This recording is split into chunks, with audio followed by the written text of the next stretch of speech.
with the presence of a quorum. John Dart, Here. Patrick Tam, Kurt Waninger. Present. All right, if I can't see him, please let me know when Patrick does arrive. Will do. Yep. We have a quorum. Thank you. All right, and John, I'm going to turn it over to you to run the meeting today. Sure. So we'd like to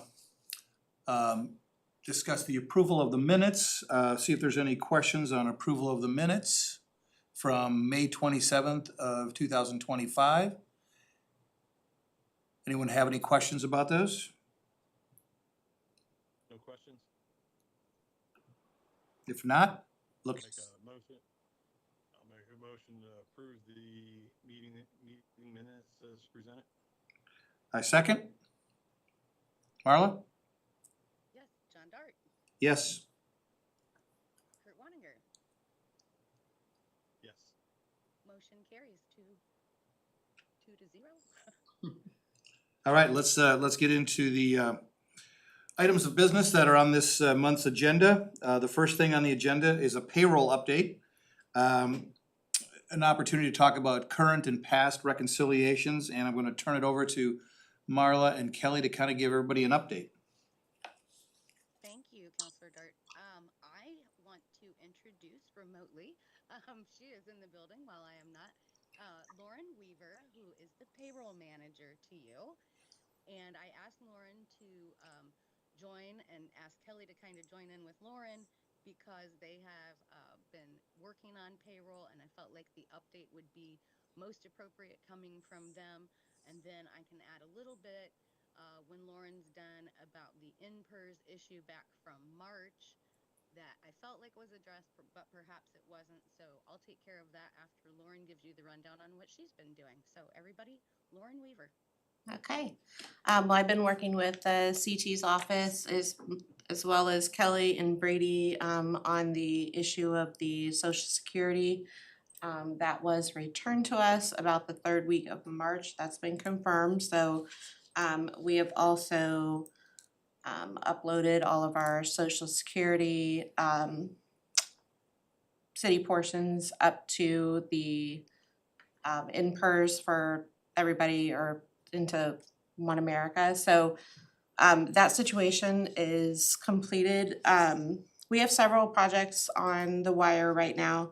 The most prominent one right now being the switch from One America to Empower. So that is ongoing and will be ongoing through about the third week of August. We're also working on 401A matches. And then we have some projects that are lined up after the Empower implementation.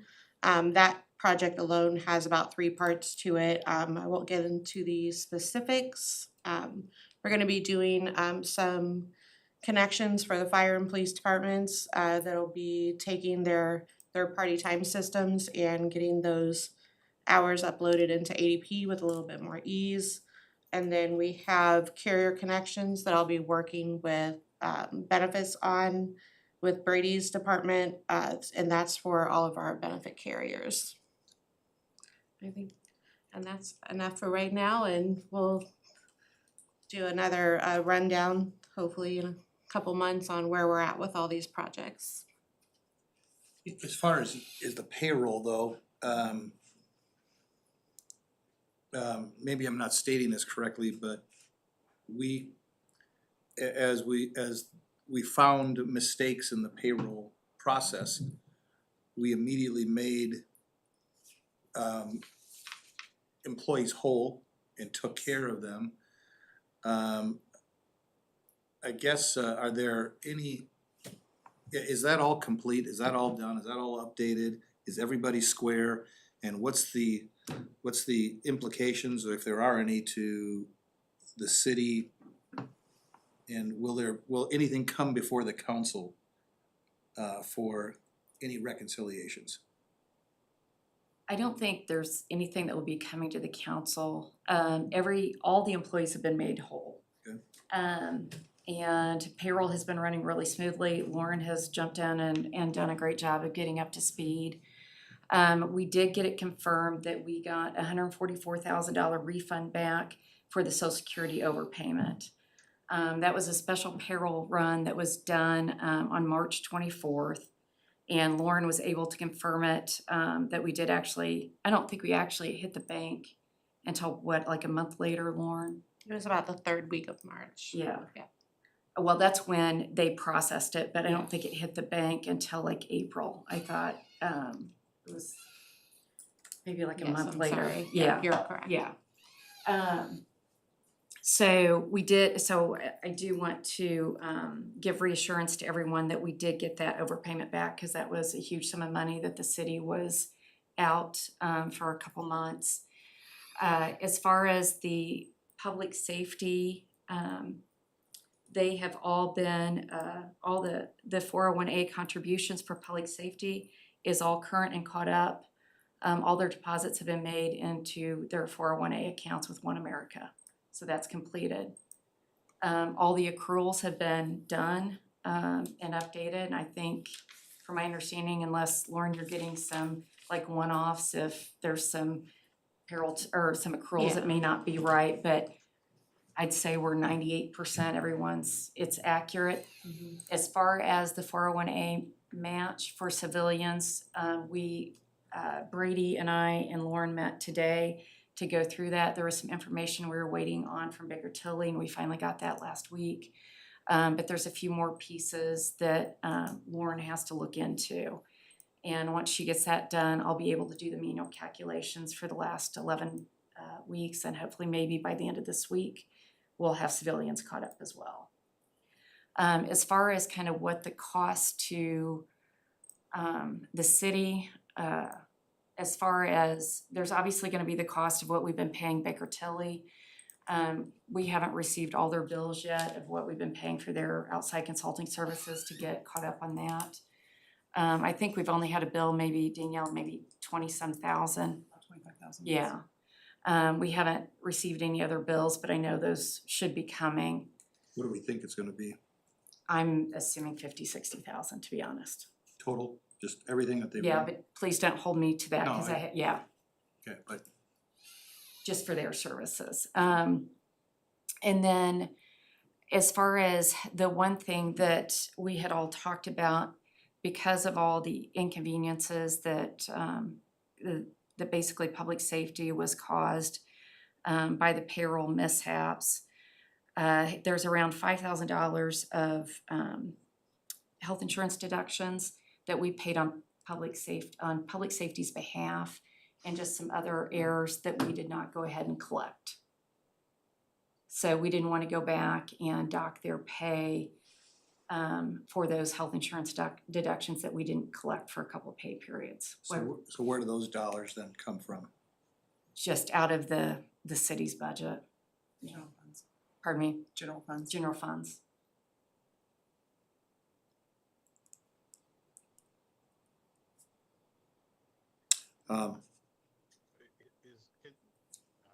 Not maybe for this meeting, but for the next meeting, could we have kind of an itemized breakdown of Sure. all costs associated since it started at the beginning of the year, and that would include, I don't know if Marla's office is keeping track of, projects or things like that, how many hours that, I know one staff or other staffs may have been dedicated to doing this. I know Kelly, this is taking your time, as well as outside services with ADP and Baker Tilly, legal, all those other things. Okay. I would even probably, if we haven't received all the bills by then, just, like Baker Tilly Sure. probably has unbilled amounts in their Absolutely.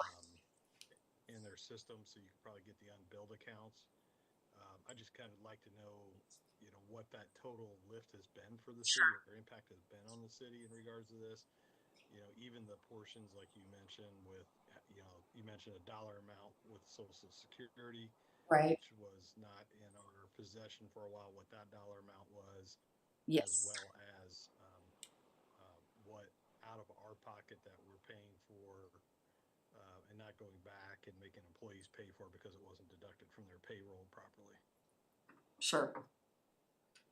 I know we can put And then that I guess together. one other part, one other part on that, I guess, would be too, if somebody get paid money into, perf, or they didn't get money paid in their 401k or other investment type programs, um, they might have missed out, or might have got an advantage of not having that money deposited Depending on based the on timing the right now. volatility of it. Mhm. Yeah. Um, I guess what's legally our protection in regards to that, for the employees and things like that, that they didn't get to take advantage of that by proper. And I guess, remind me again on that. Are we doing quarterly installments or twice a year installments for investments? So as far as, are you talking about the contributions that we're making? So up until, and I think, did the 401A for civilians, did the plan document actually get amended? We haven't completed the Oh. plan document, the new plan document yet. Okay, that says that we're gonna be contributing on a per pay basis? Yes. So That is- so technically, we're still, as far as the civilians are concerned, we're still in compliant with the plan document for the 401A match, because the plan document says just twice a year. So as long as we get the 401A contributions made by the end of June here, we're still in compliant with our plan document. Now, we are in the process of making an amendment so that we're gonna do it on a per pay basis. We're planning on doing that regardless, but we just gotta formalize it with an amendment to our plan document. Now, as far as public safety, I believe it was part of the original agreement that it would be done on a per pay basis initially. So there is some issues surrounding that, and we'll have to talk to legal, I guess, what our issues are from a fiduciary responsibility to make them whole. You've heard me mention this before, Kelly, as well as, others in the public in regards to meetings or even city council meetings. We own a lot of great assets in our community, like Grand Park and roads and infrastructure. But our most valuable asset that we do not own, but we heavily rely upon, is our employees. I want to make sure that they're square and everybody's Absolutely. been taken care of and No, it's been efficient. Could you talk a little bit about moving from One America to Empower? I don't think that was ever discussed at the council, not that it necessarily needed to be, but what's the reason for the move? We're moving from One America, who was bought by Voya. After doing some research on other providers, we picked Empower. It's for record keep. Empower is the second largest record keeper in the country. So we've decided to move our record keeping from Voya to Empower.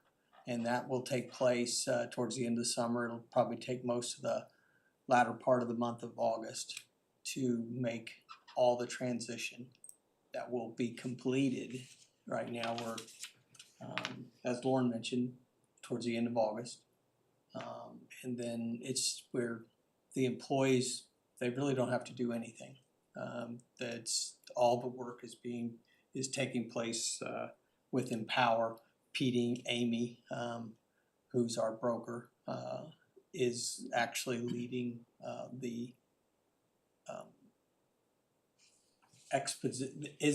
the change. He's overseeing a lot of that activity, but really it's just moving from one record keeper to another record keeper. But anybody that's got 401 contributions, All of that will get transferred. all of it gets transferred around August or whenever the date Yeah. is, and We're going to a blackout date, and I think it's the middle of August, so. It's a much easier, user-friendly platform, a lot more information. We've had a really great feedback from all the employees who have been I've able. seen it so far. Yeah, they've seen it so far. It's, in my opinion, probably, there's no comparison to the platform we're on to where we're going right now. Yeah, John, just as reassurance, the company I work for, we switched to Empower a couple of years ago. as well as some of my past investments have switched over to Empower and been very happy with them. They do a lot of onboard training and just update trainings and stuff you can participate in, and the typically you got to reach out to your investor or whoever you want to work with your account. And not to say the guy reaches out to me too much, but more than I'd like to. But at the same time, um, it's nice that they're in constant contact. So Okay. Any other comments around the payroll? Yeah, I just wanted to add the little piece about the one employee and his in-PERS contribution that had been initially identified as having not been made in the first quarter of 2009. Um, we went ahead and paid that when they cited that said they didn't have it, but later we were able to prove that in fact we had sent it. They agreed, they found it. Um, they're saying that basically this was near a time when they switched from one system to another system, and it just somehow got missed on that person's behalf, but they did agree that contribution had been made. So it was just like a chargeback for us. So we were made whole. It was $3,486.12, and so once I paid them, then basically they just reversed how much we owed them on that next payroll. And so it's all taken care of. And that was the only one that had been identified at that time.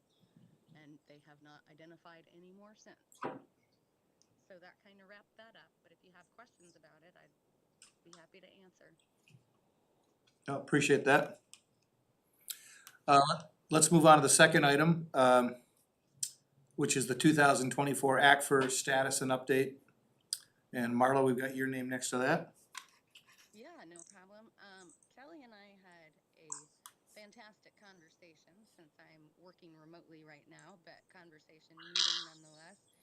And we're together working on the remaining pieces, but we have submitted, the clerk treasurer's office has submitted everything thus far that we needed to complete, and Kelly's working on some other pieces of that that she will get submitted, and then together we're working on the construction in progress piece. Sorry, I apologize, my little beeps are going off here. That should be done for a while. Um, and so we're still on track. I had a meeting with Baker Tilly on Thursday last week or Friday, can't remember which day. And we're moving forward. I filed for the GFOA extension today, so I'll wait to hear back from that on them. But do you have any questions about the ACFR itself at the moment?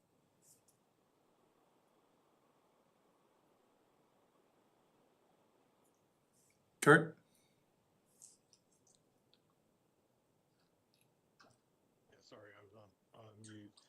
Marla, from the 2024 ACFR that's being done right now, what type of work or assistance do you need from the city, from Kelly's office, or from the mayor's office?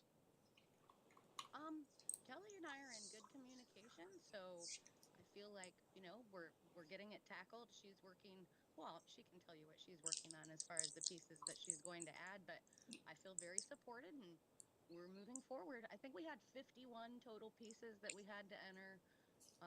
Then Kelly and I added a piece the other day, so maybe 52, and I think all but maybe a handful have been completed. So they're happy and they'll start, asking us more questions and having to identify more back with them here shortly. But right now we're sort of in a holding pattern while they work. So you filed for an extension, but what's the date that you're shooting for? Okay, so the way that this works is generally as soon as your ACFR is complete, and you typically hope that it would be completed right in the first, let's say, 3 or 4 months of the year, so that you can file your ACFR after it's audited with GFOA. But and it has to be done by June 30th. But since we know we're not going to hit that date, we have to file every month for an extension. Baker Tilly initially said they would be 90 to 120 days once we began, and we actually began on the same day that we ended the 2023 ACFR, the day we had that exit conference. So now each month through the end of the year, or until we actually are able to submit it, I'll just have to file this extension request. So it sounds like a bigger deal than what it is, I think, but I did file that every month through December last year, and of course, since we weren't completely audited by then, we just kind of had to drop getting the certificate on that 2023 ACFR. So Baker Tilly's working as hard as they can, and then hopefully when the auditors come in, we'll have everything buttoned up prior to the end of the year. We'll be able to file, hopefully get the certificate, but then where it sets us up is for next year, we'll be able to start working on the ACFR at the beginning of the year because we shouldn't have anybody else holding us up. So that's kind of how the process works in a nutshell. But Kelly, if you want to add anything, feel free.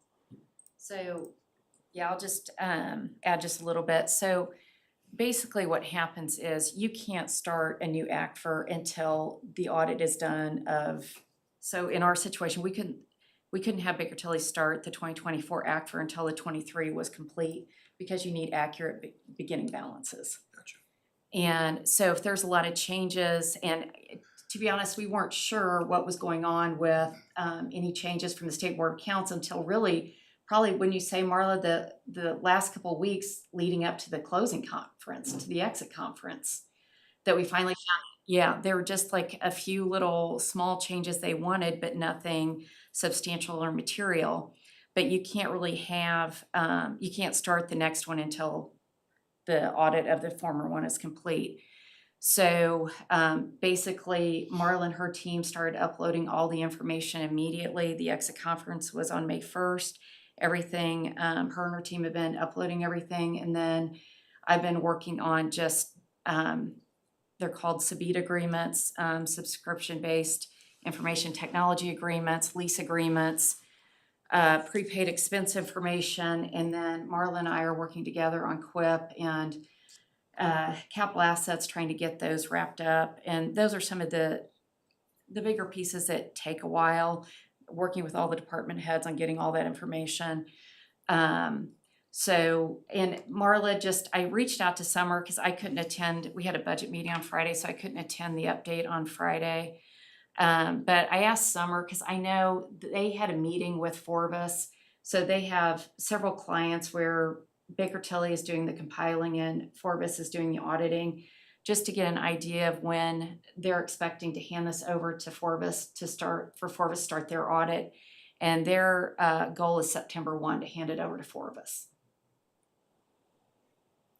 Sure. So we're on target to get this done far earlier than last year. And to Marla's point, the goal is to be able to kind of get back on track for next year.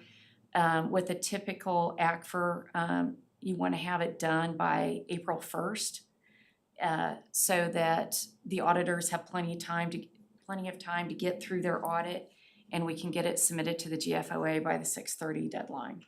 Okay. Without filing an extension. So thank you, Marla, for getting that extension done. So that's great. Yes, I'm hoping to hear back from them today, but maybe tomorrow. So some of the pieces I have, I'm hoping to get done the end of today, maybe within the next couple days. So I don't have any other questions. Okay. Let's move on to the next item of business, which is the 2024 audit status and update. Well, they can't audit anything until the ACFR is done. So the status, like you just heard, if I guess it's going to be, maybe we'll start auditing around September 1st. Yep. What's the timeline for them to get that completed? Is it till the end of the year? Yes, it would have to be done by, the goal is always the end of the year. yes. So,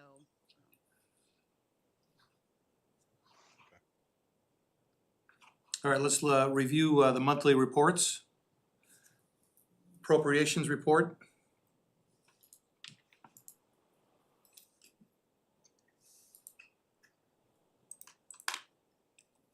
Marlo, that should be up on the screen.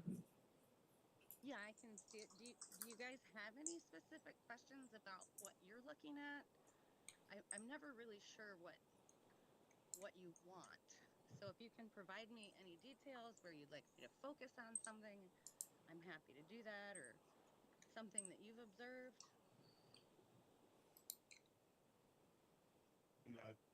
Typically, I'm just looking at, the percent complete or spent by the end of the year and where they're at compared to this time of year. So, Right. and The, some of the funds make sense to me in government before, but not always to the public. Kurt, I either missed part of what you said. Was there something specific you said you were worried about, or you're just looking at? I heard you say you were looking at the percent left, but I didn't hear the part after that. Yeah, I have no concerns. I just, making sure everybody's staying within their budgets and Danielle, I guess we're at the half point of the year. Are you seeing any needs for shifting money around or moving any money around with any of the accounts? Yeah, we'll have to do some transfers within accounts. We were looking at that during a budget meeting the other day. But some of it is due to unknown projects that came up within the city, whether it was the payroll stuff that we talked about earlier or other major projects that Yeah, I think, were. yeah, what I'd like to see, I mean, or at least the questions that I have are related to those type of special projects that, okay, somebody's got 100% left in their budget or huge amount. Why would that be? And when we're almost 7 months into the year, right? So those are the type of, I guess, exceptions or anomalies that I'd like to understand.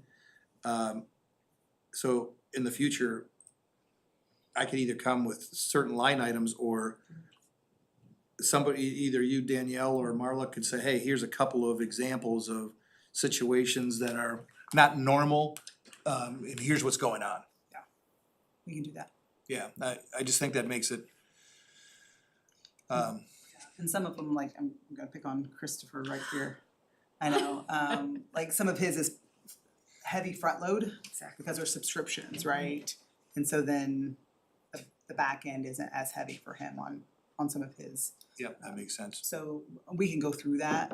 Again, there's some things that were unknown before we set the budget that we didn't know we were gonna get into, but I think there's funds there that we can shift around. Okay, so to Danielle and Marla, is there anything that stands out to you at this point? Honestly, John, my only standout, and I'm sorry, Counselor Dart, It's all right. my only standout really was there is a kind of substantial deficit in F&E services line. There's a deficit in community development services line.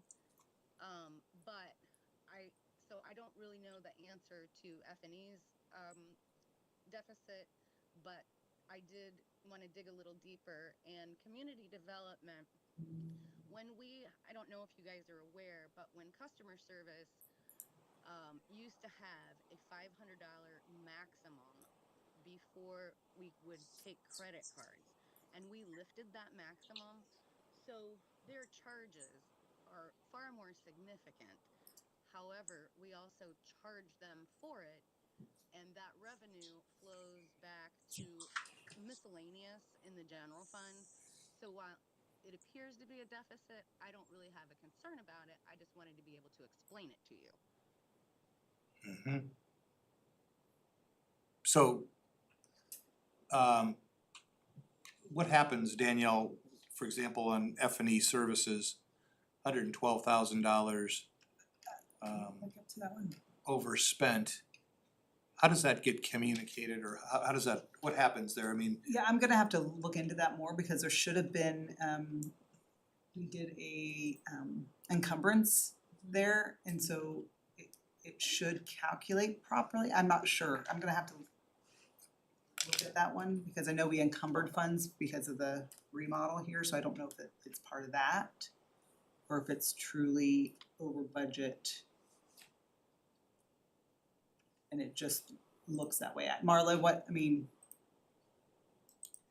I didn't have time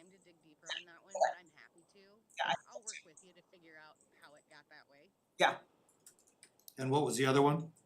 Community development. It's about $50,000 out of community development. Services. I mean, hasn't. I think There's- Yeah. ECD. Oh, easy. yeah, I know.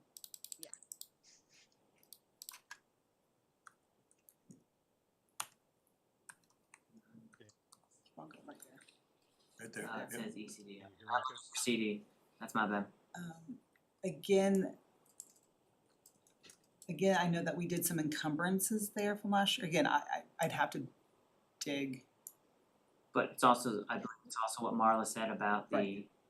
credit card transactions. Right. Yeah, so while I'm pointing it out, I'm not overtly concerned about it. That is just the explanation.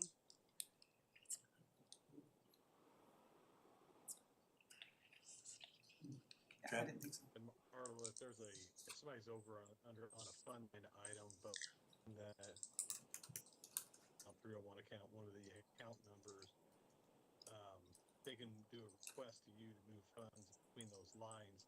But if it's additional money that needs to be added above and beyond that, that would be an appropriation, correct? Correct. Yes, sir, that's right.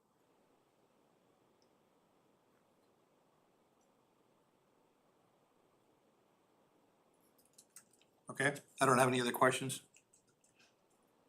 I'm good. All right, let's go to the fund report.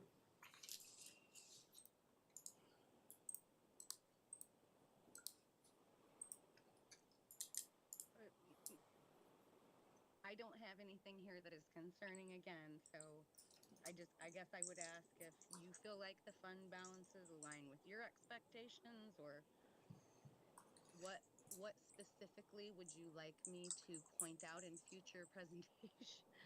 So I really don't want to present to you, but I want to address your concerns. So, whatever you guys are wanting, please let me know. Again, for me, it's the exceptions, it's the anomalies, it might be a large transaction that took place that is unusual or unexpected. Those are the type of things that I would look for. But And my question would be associated with, we have all the, taxes paid from back in April, May, and are we seeing an increase in those areas, the increase that we kind of expected and projected, as well as other, forms of revenue city has coming in? Is there any issues or concerns, or any of those funds or revenue streams coming in that lower than what were anticipated? I don't have any concerns thus far. But like I said, I want to address any of yours.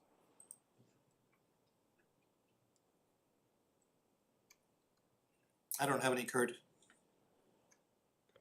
John, do you watch those coming in pretty closely, like the 1% sales tax on restaurants and things like that? Do you keep an eye on those? I haven't received an updated report lately, but it has been moving a little out of sync with what else is going on, but that's not unusual from the Department of Revenue. Okay. Kurt, to answer, it comes into when we get towards the end of a quarter and you can start to match up quarter over quarter, year over year. That longer trend line, and even then, you're still gonna have a variance.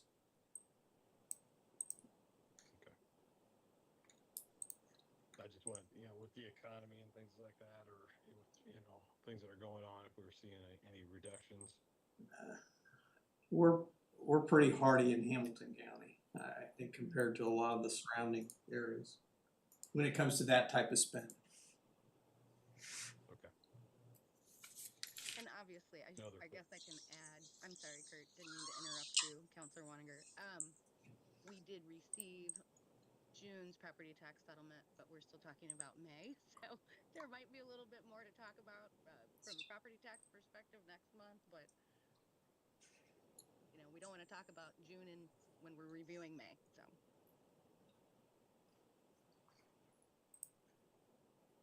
I'm good. Yep, let's move on to the revenue report. Oh, that's easy to read. Yeah. Alright. Doesn't let me zoom in. Cool. That's probably why I was downloading it.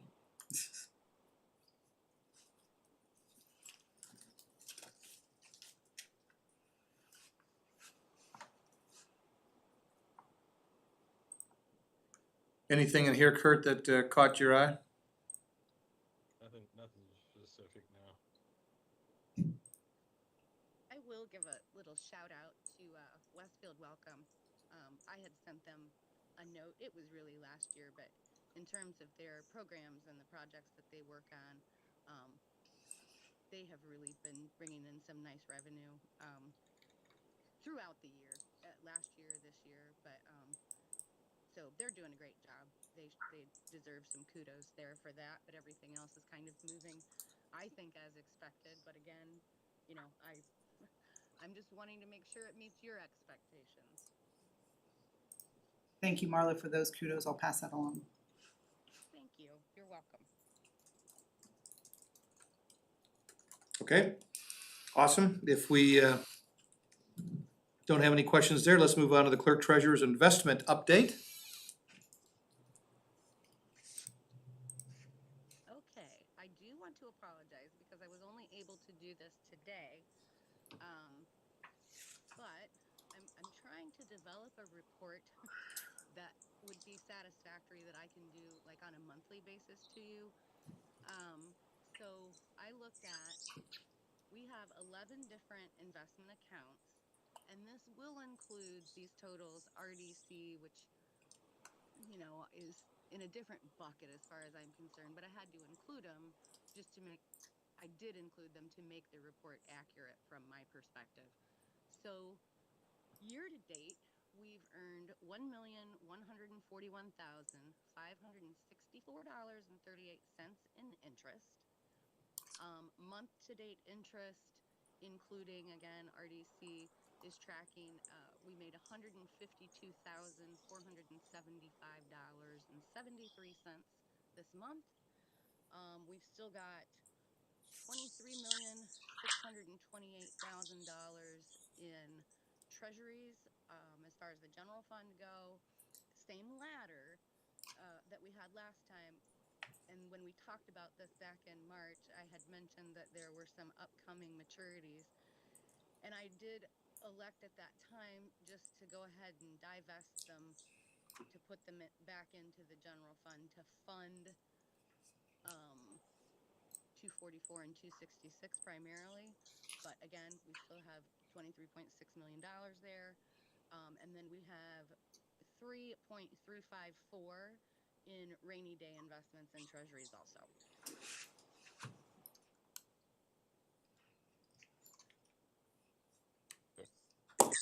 Is there any part of this, remember Marla, you came to us after the last council meeting, was looking for possibly another investment vehicle? I have not continued that conversation with that company yet. And I will explain to everyone. I had a institution, I'll say, come in, kind of initially cold called, and then I pursued a meeting with them. But they invest funds, basically bond proceeds, or what they were really after was the RDC's Eagletown DSR account, and I'm blanking on DSR, the acronym. It's basically like funds that you have to keep until the bond is paid off.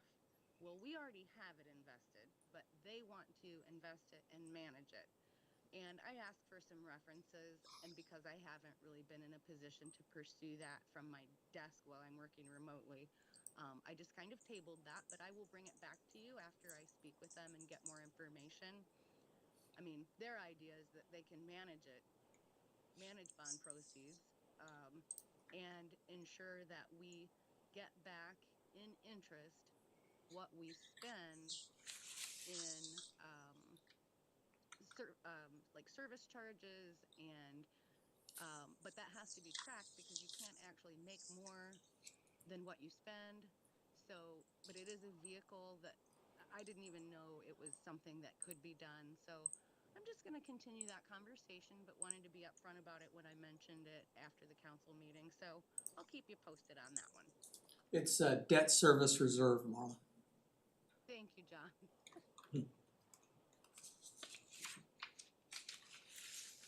And we only have one account, by the way. It was a popular tool at the time to make an effort to get a lower interest rate on a bond. And so it's not always used. It was used in that time, and I don't know if we'd want to ever use one again, but it's an option. Okay. Kurt, any questions?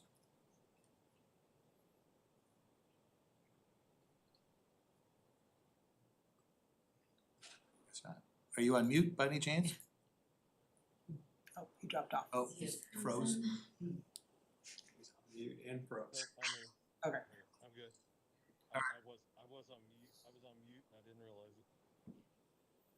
All right, let's move on to city administration comments. Danielle, maybe a little budget update. So I will be meeting one-on-one with all of the department heads starting next week through the following week to start reviewing their budgets, based upon the new outline from the mayor. So we'll get that going, and then we're still waiting on some dates from you guys to schedule. Patrick has those and should be reaching out to you guys on dates to get you guys scheduled as well. Okay, so I'm not familiar with what you gave Patrick. It's on the timeline of stuff. There's certain times where we would like to meet with you guys as well, and get that scheduled. So I'll follow back up with Patrick. I think But that'll be after you've met with all the department heads? Yes, yes, absolutely. So we actually are doing one with you guys about SB1 and just the fiscal plan. Yep. And that's before the budget, before you guys see budget stuff, and then the budgets are the one-on-ones with Mayor and I to meet with you guys. Okay. Yep. And only one budget is submitted this year, not two different versions? Correct. I mean, per department, right? Correct.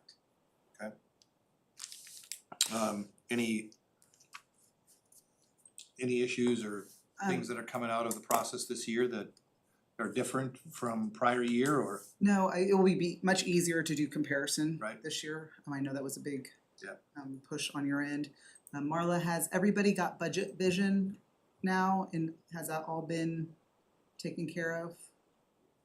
I think I got an answer this morning on what we're gonna do about you personally, and I can talk to you about that offline. Okay. But we did figure it out, and we'll get you that access. But as far as I know, everyone should have the access they need, and that they're able to import what they, their previous year's budget. But I will need feedback from people if they're not. Now, I did not send out. I sent the presentation to a small batch of you, and I didn't know if that had been forwarded as far as instructions to the rest of the department head. Yes, If you want me to do that. nope, we forwarded that on to them. Okay, well, I haven't heard from anybody who has yet to say, I can't see this or that, so if that comes up, just let us know. And Christopher did a presentation 2 2 weeks weeks ago, yeah, 2 meetings ago, and went through your PowerPoint presentation. And that's when Marla, we came up with, we kind of found there were some, different issues with each of the department heads, and I sent you that list. I know you said you've since corrected it. No one has reported back to me. I don't know, Chris, that they're having any issues at this point. They haven't told me either, but that just may be that they haven't got in there yet. Now, that could be. And as far as, yeah, and then the only thing that I think we were waiting on, and I think you were waiting on from Finley Cook, is if we can do an import from the Excel budgets that we've done. Yes, Kevin is already working on that, and he Okay. thought he would have that done. And I can't recall at the moment if he said it. I just met with him, so I'm thinking he meant he would have it done by the end of this week Okay. to make that a lot easier for like someone like Christopher or with so many different, specific lines. And I want that to happen. Kevin said it shouldn't be a problem. Okay. But he also understood the sense of urgency, but he's working on about 9 different things. And Kevin, just so you guys know, we're talking about Kevin Barker at Finley and Cook, because sometimes they have to make rules for us or figure out how to make the system a little bit more dynamic. And we should have probably started it a little bit differently, but he's going to be able to take care of it. So it should work for everybody. Great, thank you. All right, John, let's when do move you on think to, you'd be sitting down? Oh, go ahead, Kurt. Daniel, when do you think you'd be sitting down with council members, with the booklet or packet like you did last year and kind of go through each of the departments? Budget? That will be in August. Give me a second and I will let you know that exact date. Okay. We're still on track for that. Not the- Yes, oh yeah. okay. John, I'm good. Okay. Any comments, Marla, from the clerk treasurer's office? No, I just want to reinforce that if you guys ever have more detailed information that you want to know about specifically, let me know. I'm happy to do that. It's just it'd be better if I could be more prepared because I had your comments ahead of the meeting instead of in it. So, but I'm trying to make sure everybody has all the accesses they need and all the permissions and everything under the sun. We've got about 9 priority projects with Finley and Cook and maybe 6 or 7 with payroll. So we're keeping busy, but really just if we can continue to communicate about what your expectations are and what you want drilled down on, I'm happy to provide that. Mm-hmm. So my comment to you would be, I think there's been some emails flying around, but on read-only access to reports, is that still moving forward? You guys should be able to do that right now, but you have to be on the premises. You can't be outside of a city building and access NAV, but you have had that all along. And if you need a lesson, we're happy to provide that too. So, yeah. Yes, so Marla put together another SOP for how to get into NAV and how to get into the chart of accounts to look at the reports. And actually, and Marla knows this, I met with Misha on Friday and I was actually able to even generate some different reports, which was really helpful, Marla. So I think the goal is, and I know we've talked about this, Marla, is maybe setting up a training with Finley and Cook.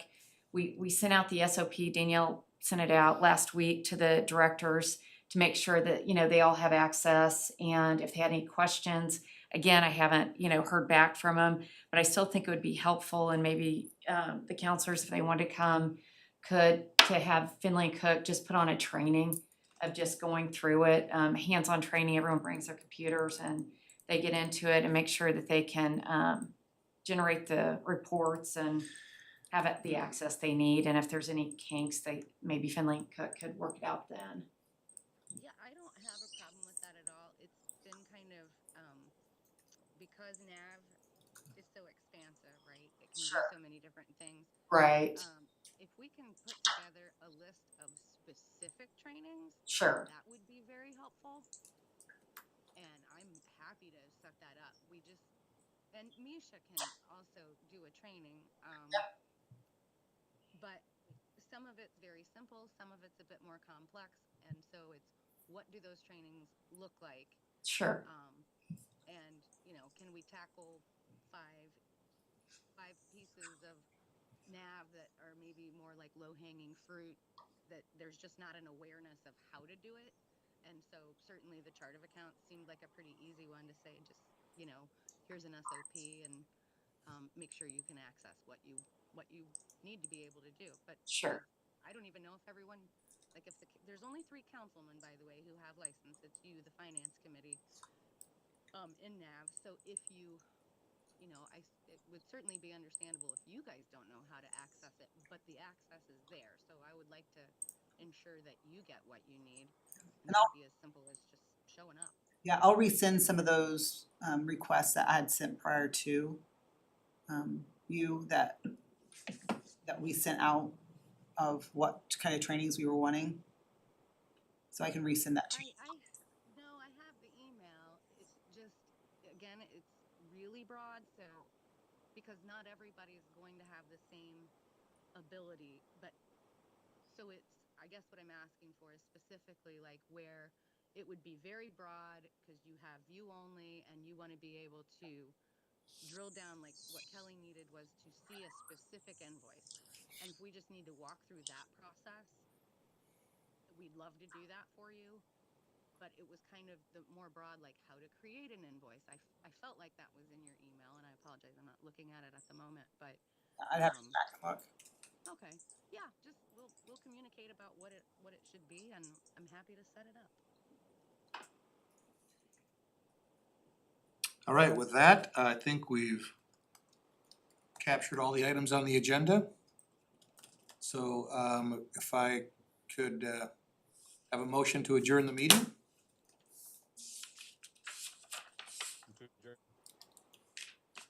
All right, second. Meeting done. Thank you. Thanks, guys. Yeah, thanks, everyone. Thank you.